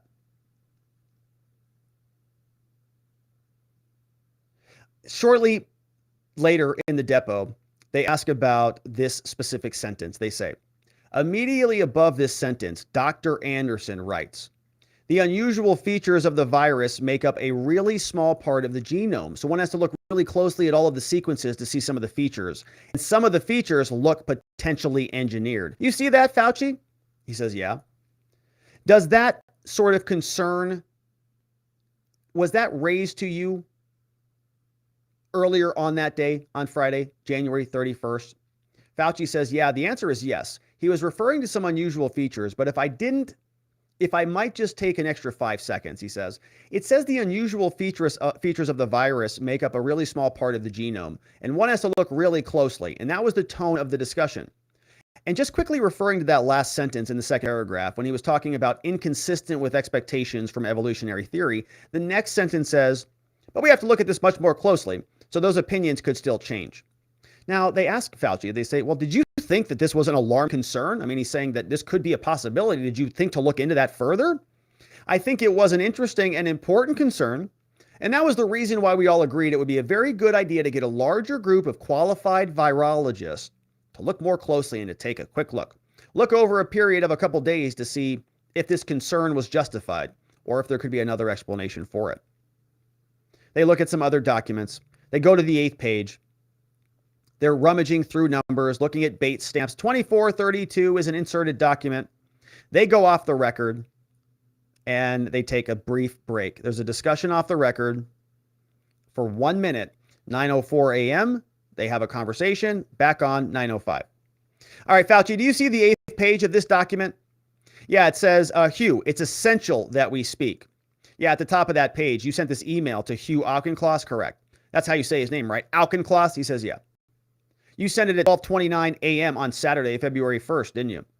In the 2 email, there's a CC on that. You know who you CC'd on this email? Fauci says, no, I don't recall. Would you have CC'd one of your personal email addresses? He says, no, I don't really often do that. I rarely do that. Have you ever done that? Have you ever CC'd your personal email on a work-related matter? I don't recall. I doubt that I did that. I doubt that. Do you see that there's an attachment listed on this email? Attachments. Do you see where it says et al. Nature magazine? SARS gain of function. You see that? You know that there was an attachment on this email? It's not included. He says, it says SARS Barrick. It says it possibly have been, it could have been, I don't know for sure. Could have been something else. Look at these. A lot of, I can't recall. I can't recall. I recall this earlier. I was referring to all those things look consistent. Do you know if you were the one who wrote the title describing that article? No, I don't recall. Shot. I'm not sure exactly why those words got in there. It was maybe something that was mentioned by Barrick. I don't really recall. Another one. Do you think that that article, it refers to the gain of function, or do you not recall? I don't recall. There it is. Do you know why you attached that article to this email? Your principal deputy? I don't recall. You said it was essential to speak that morning, didn't you? Right. And so you wanted him, you said, keep your cell phone on, didn't you? Yep. Yeah, and the reason is that I wanted to know that we're going to have a phone call with a larger group of evolutionary virologists. This is the first time I've heard that we may or may not have been funding EcoHealth, and I wanted to get a better scope of what was going on. That's why I asked him that question. So they got Fauci freaking out over here, right? He's scrambling, getting all of these people on the phone to sort of shut them up on this potential lab leak theory. Tells Hugh 12:39 a.m. on a Saturday.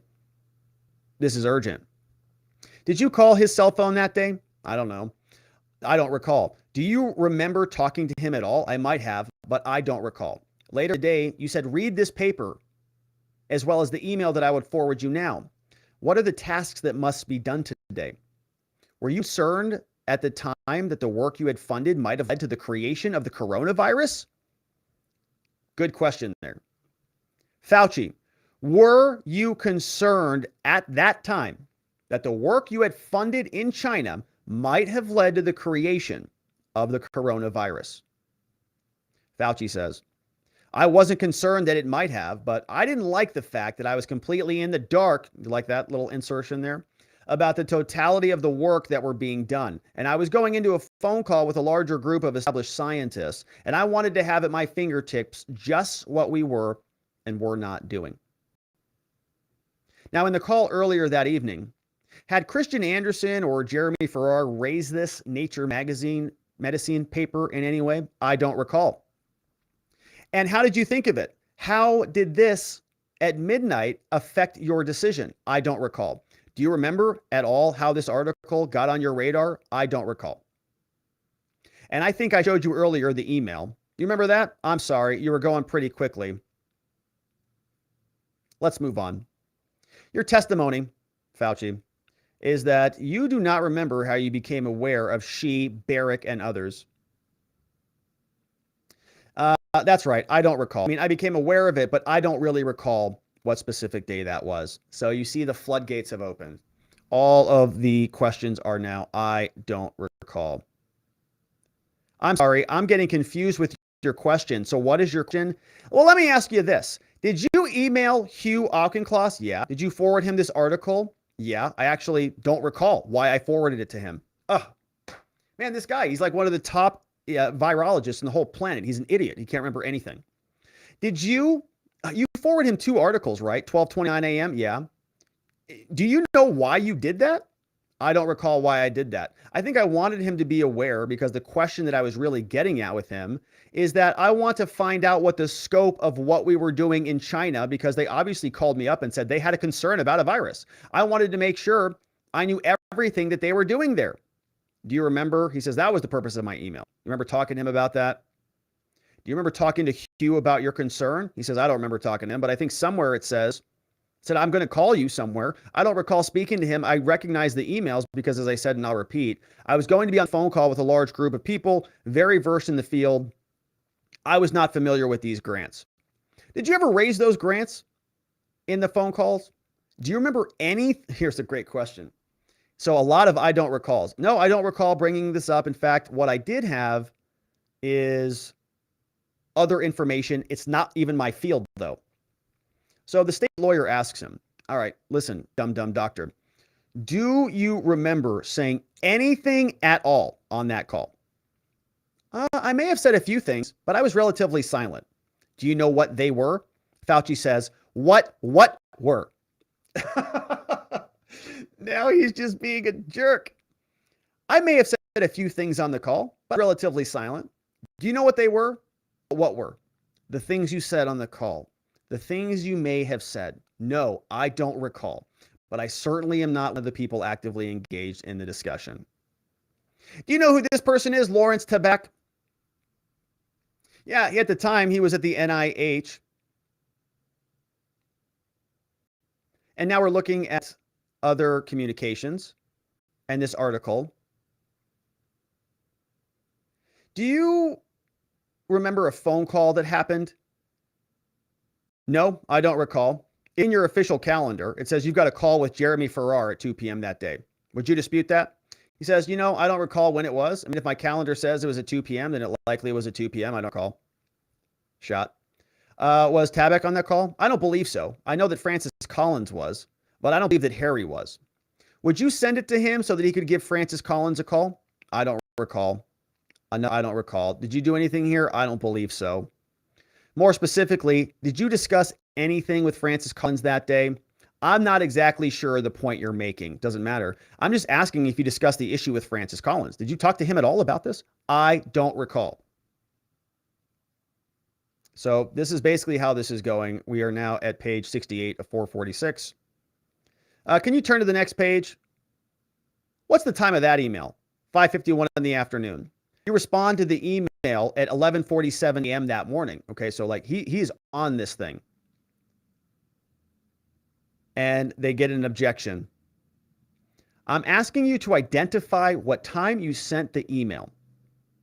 Witness says, and that's what I was reading. And when you're telling me to read it out loud, so let's get it together here. So Fauci is now going back at this guy. Fauci saying, I'm trying to read this stuff. I'm trying to answer your questions. The report says, and if you read on the record, I need you to speak up so that I can get it on the record. Fauci says, okay, I'll keep my mouth shut and read it silently so it's not on the record. Oh man, he's throwing a hissy fit here. Fauci says, okay, I'll keep my mouth shut and read it silently so it's not on the record.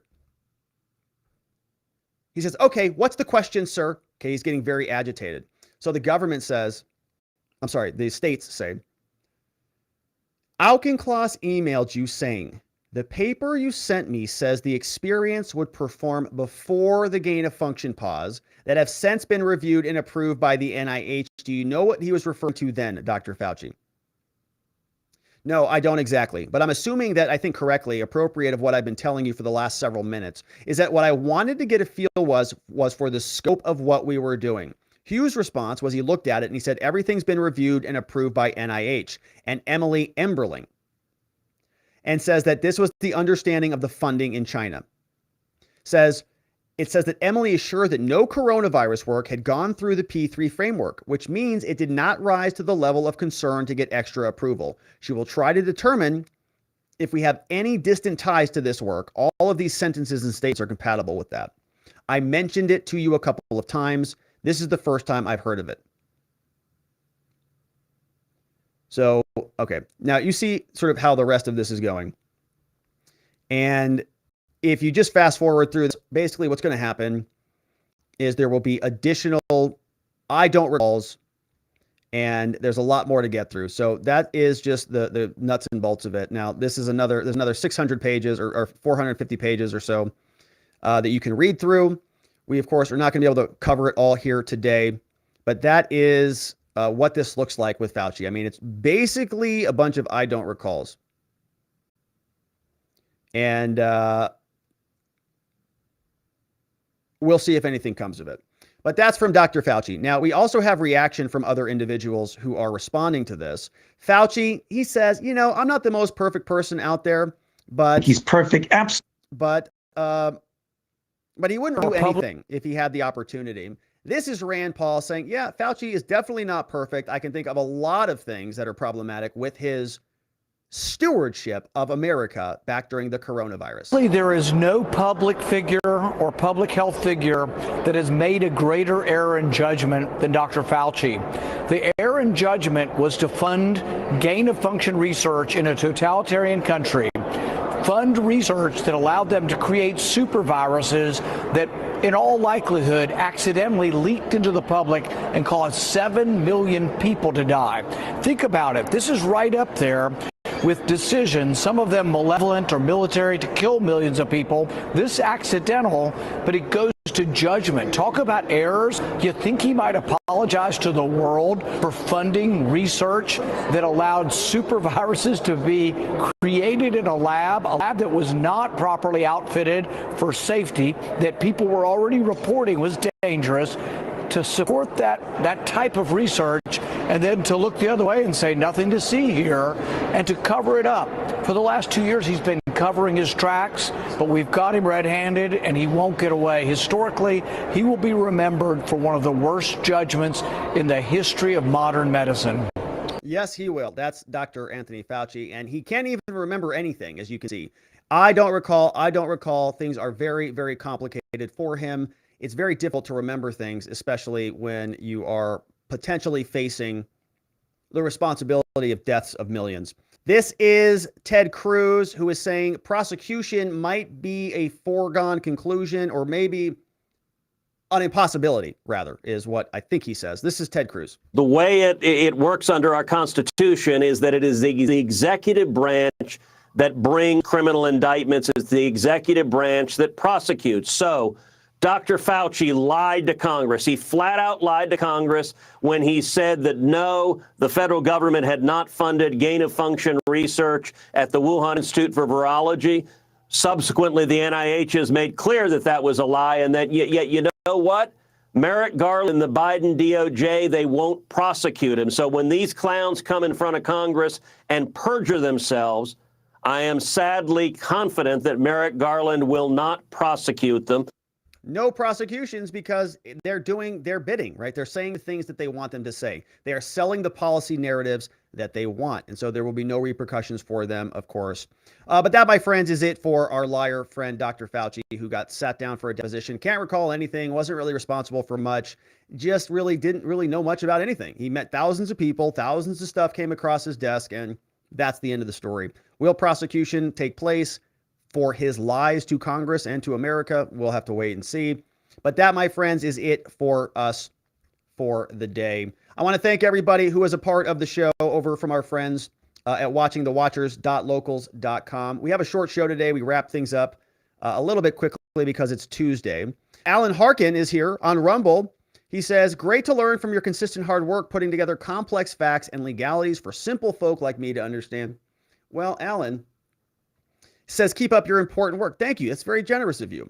You know, I appreciate you being here, especially being over there on Rumble and jumping in on the Rumble chat. Now, I know the stream today was like potato garbage quality, and I honestly don't know why that is. Like, my speeds are pretty good. I'm going to have to call my ISP again and figure out what's going on. But thank you for that one that came in from our friend Alan Harkin. I'm grateful to be here with you. I'm glad that you are getting some value out of the program. I certainly love hanging out with you guys, and I learn a lot from you as the chat goes by and as we have our after parties. You guys share a lot of good things to me with me as well. Here today, we've got a couple other super chats. Eddie Oliver says, hey, Rob, whatever happened to Ray Epps? Well, I think he's still roaming around the country in a $1 million RV, escaping any criminal culpability for being whatever he is. That's what's happening. Good to see you, Eddie. Wendy Odell says, please do a Trump-related case at the Supreme Court. Which one? So one of them was rejected. I did 22-380, SCOTUS 22-380, Wendell Odell. If you want to send me an email on which one you'd like me to cover, I'd be happy to cover it. But I think I probably have already done the one you're talking about, which is 22-380. I did a full one, a full Rumble-only video covering that case. So I'd refer you over there, Wendy. Thank you for that one. We also had Sledge and Wedge is here, says it's always crystal clear. I guess it's a reprimand. Yeah. So what I'm gonna do is I'm gonna upload a fresh copy of the stream. Okay, I have the whole thing recorded. It doesn't look like it was recorded in a potato, so I'm gonna upload that right now and unlist this stream. So if you want to come back and watch it again, or it'll be in better quality in about 30 minutes or so. I'll swap this one off, turn the clean copy on. But that, my friends, is it for us on the day. My locals friends, we'll come back. We'll probably do a morning follow-up after party, a morning live stream tomorrow, since we totally botched the live stream over there and we didn't have a chat or after party. I apologize to you guys that I X'd out our live chat over there and it didn't even solve the issue on YouTube. So I'll have to figure it out, but I'm going to go murder my internet router and then probably take a jackhammer to whatever are in those round, bins that are supposed to house internet connectivity equipment out there. It's not working. So I'm just going to go take it out. But that, my friends, is it for us on the show. Thank you to our watchingthewatchers.locals.com community. and the amazing people over there. I'll see you guys tomorrow morning. We also want to thank the sponsors of the program. Big shout outs to 4patriots.com. Get your survival food over at 4patriots.com. Nobody wants to starve to death. Nobody wants to freeze to death out there.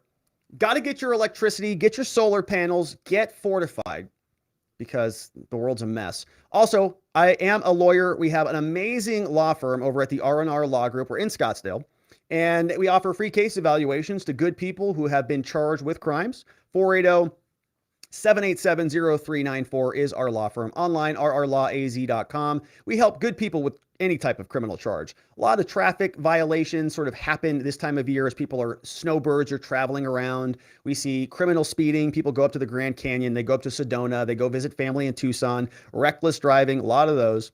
We also see some old town crimes, disorderly conduct, criminal damage, all of the assaults, all of the urinating in Publix, a lot of them these days. We can help with those and some of the more serious crimes as well. Any felony offenses, of course, very good at working with people who have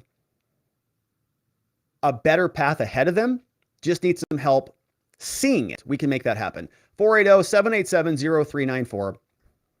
Online at rrlawaz.com. Thank you to the mods who mod down the fort for us. Big shout outs go out to Vientikis. We've got K-Bean. We've got Just Cause. We've got Lean in the house. We've got Playing Hooky, along with Ronnie Cole and Zulu. Our friend Geomancy is also in the house. Good to see you guys. All right, but that is it for us on the day. We are going to leave it right there, my friends. But I hope to see you right back here tomorrow so that together with your help, we can shine that big, beautiful spotlight of accountability and transparency down upon our system with the hope of finding justice. Have a tremendous night, my friends. I'll see you right back here tomorrow. Bye-bye.